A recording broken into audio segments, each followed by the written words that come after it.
Maharashtra cricket association election సంబంధించి రీసెంట్గా supreme court ఒక కీలక కామెంట్ చేసింది. అసలు బ్యాట్ పట్టుకోని వాళ్ళు, క్రికెట్ ఆటలో ఎక్స్పీరియన్స్ లేని వాళ్ళు క్రికెట్ అసోసియేషన్స్లో మెంబర్స్, చైర్మన్స్ ఎలా అవుతారు? దీని మీద సుప్రీంకోర్టు చాలా సీరియస్ అయింది. ఇక్కడ మనం గమనిస్తే చాలా వరకు అసోసియేషన్స్, అది స్టేట్ లెవెల్ క్రికెట్ అసోసియేషన్స్ కావచ్చు, నేషనల్ లెవెల్ క్రికెట్ అసోసియేషన్స్ కావచ్చు, ఆ అసోసియేషన్స్లో చాలా ఇంపార్టెంట్ ఇష్యూస్ డిసైడ్ అవుతాయి. ఎవరు ప్లేయర్స్, వాళ్ళకి సంబంధించిన వెల్ఫేర్ కావచ్చు, వాళ్ళకి సంబంధించిన యాక్టివిటీస్ కావచ్చు, ఫండింగ్ కావచ్చు, ఇలా చాలా అంశాల్లో వాళ్ళు కీలక పాత్ర పోషిస్తారు. అయితే అసలు ఆ గేమ్తో టచ్ లేని వాళ్ళు, ఫీల్డ్ ఎక్స్పీరియన్స్ లేని వాళ్ళు ఆ గేమ్ గురించి నిర్ణయాలు ఎలా తీసుకోగలరు, దానికి సంబంధించిన నిర్దేశాలు ఎలా ఇవ్వగలరు? దీని మీదే పెద్ద చర్చ. దీనిలో రెండు విభిన్నమైన అభిప్రాయాలు వెలువడుతున్నాయి. ఒకటి, అసలు ఒక గేమ్ని డెవలప్ చేయాలన్నా, ఆ గేమ్కి సంబంధించి ఫండింగ్ రిలీజ్ చేయాలా లేదా ఫండింగ్స్ అడగాలన్నా, గవర్నమెంట్తో కోఆర్డినేట్ చేసి లైసెన్సింగ్ చేయాలన్నా, దీనికి అసలు గేమ్తో సంబంధం ఏంటి? ఆ గేమ్ అంటే అభిమానం ఉంటే సరిపోయింది కదా, లేదా దాని మీద ఒక ఎంపతి కావచ్చు, దాని మీద ఒక ఫీల్ కావచ్చు, అది ఉంటే సరిపోయింది కదా, అంతే అని కేవలం ఆట ఆడితేనే ఆటగాడా అని కొంతమంది అంటున్నారు. కాదు కాదు, ఆట ఆడేవాడే నిజంగా ఆటలో ఏంటి, దానిలో ఎవరికి ఏం కావాలి అనే విషయాన్ని సహానుభూతి పొందగలడు, చాలా అద్భుతంగా దానిలో నిర్ణయాలు తీసుకోగలడు, దానికి సంబంధించి ఒక కాజ్ కూడా ముందుకు తీసుకెళ్ళగలడని ఇంకొక అభిప్రాయం అనమాట. ఇక్కడ మనం చూస్తే కనుక మనం చాలా చూస్తుంటాం. అది మెడికల్ ఫీల్డ్ కావచ్చు, లేదా ఫిల్మ్ యాక్టింగ్ కావచ్చు, లేకపోతే స్పోర్ట్స్ కావచ్చు, మనం కొన్ని వందల వేల ఫీల్డ్స్ మన దగ్గర ఉన్నాయి. ఈవెన్ జర్నలిజం మనం చూస్తే కనుక కొన్ని పెద్ద పెద్ద సంస్థలు వచ్చి జర్నలిజంలోకి వచ్చేసాయి అనమాట.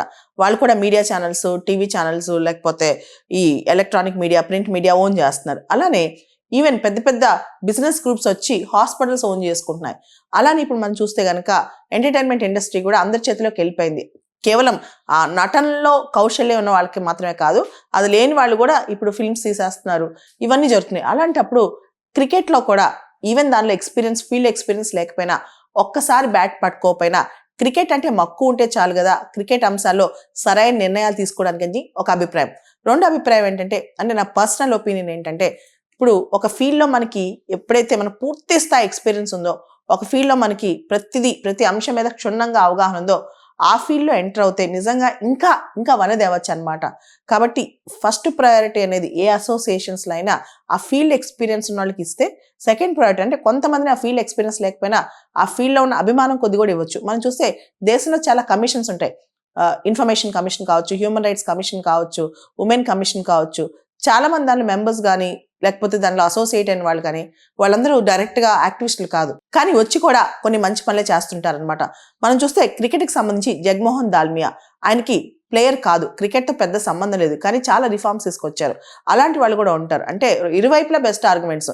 అందుకని ప్రతి అసోసియేషన్లో కాంబినేషన్ ఉండాలి.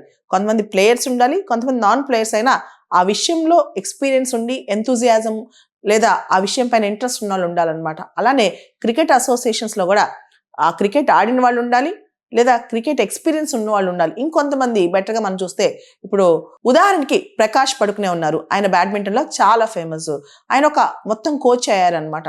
అలా ఎక్స్పర్టైజ్ పుల్లెల గోపీచంద్ ఉన్నారు, ఆయన కోచ్ అయ్యారు. ఇట్లా కోచింగ్లో వాళ్ళు రావచ్చు, కోచింగ్లో వాళ్ళు మాత్రం రావచ్చు. పివి సింధు ఉంది, ఇప్పుడు తను కూడా అకాడమీ పెడుతున్నారు. ఎంఎస్కే ప్రసాద్ గారు ఉన్నారు, ఆయన కూడా ఒక స్టేడియం పెట్టారు, అకాడమీ పెడుతున్నారు.